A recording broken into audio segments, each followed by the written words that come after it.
আমরা একটু জানতে চাইবো যে ক্যান্সার সাধারণত আমরা জানি যে একটু লেট স্টেজে এই লক্ষণগুলো খুব বেশি প্রকাশ পায়, আর্লি খুব বেশি সাইন থাকে না। তারপরে একটু জিজ্ঞাসা করবো যে এই ক্যান্সার সচেতনতা, যেটা আমাদের আজকের আলোচনার একটা অন্যতম বিষয়, যে আমরা ক্যান্সার সচেতনতা করার জন্য মানুষের মাঝে কি কি ভাবে সচেতনতার লেভেলটা আরেকটু বাড়াতে পারি সে সম্পর্কে যদি একটু বলতেন। জি, অনেক ধন্যবাদ। আমরা আহ, এক তৃতীয়াংশ ক্যান্সার কিন্তু প্রতিরোধযোগ্য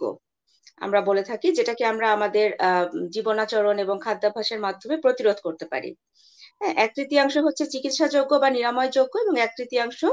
আহ, আমরা প্যালিয়েটিভ বলে থাকি, যেটাকে আমরা আসলে উপশমকারী চিকিৎসা শুধুমাত্র দিতে পারি। তো এই এক তৃতীয়াংশ যে প্রতিরোধযোগ্য ক্যান্সার, সেটা কিন্তু খুবই গুরুত্বপূর্ণ, যেটাকে আমরা প্রতিরোধ করতে পারি। এটার মধ্যে আমাদের জানতে হয় যে আসলে আমাদের কি কি আর্লি সাইন সিমটম গুলো রয়েছে, এবং কোন কোন ব্যাপারগুলোর দিকে খেয়াল রাখলে আমরা প্রতিরোধগুলো করতে পারি।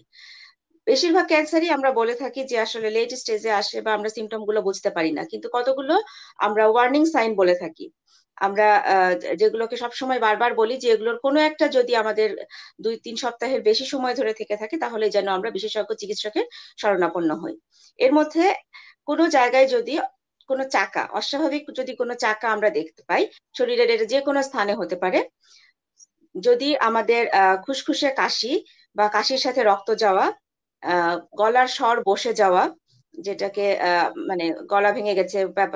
ফ্যাসফেসে গলার স্বর, এরকম যদি হয়ে থাকে, এগুলো যদি 3 সপ্তাহেরও বেশি থাকে, এবং স্বাভাবিক যে আমরা অ্যান্টিবায়োটিক বা যে সাধারণ ওষুধগুলো দিয়ে থাকি তাতেও যদি কোনো উপশম না হয়, কোনো জায়গা থেকে যদি রক্তক্ষরণ হতে থাকে, সেটা নাক হতে পারে, কান হতে পারে, মহিলাদের ক্ষেত্রে পারভাইজানাল বা মাসিকের রাস্তা ব্লিডিং, পায়খানার রাস্তা দিয়ে অথবা প্রস্রাবের সাথে যে কোনো জায়গা থেকে যদি অস্বাভাবিকভাবে ব্লিডিং হতে থাকে, আহ কোনো তিল বা আঁচিল যেটাতে হঠাৎ করে কোনো একটা পরিবর্তন লক্ষণ দেখা যাচ্ছে, সেটার আকার পরিবর্তন হয়ে যাচ্ছে, রং পরিবর্তন হচ্ছে,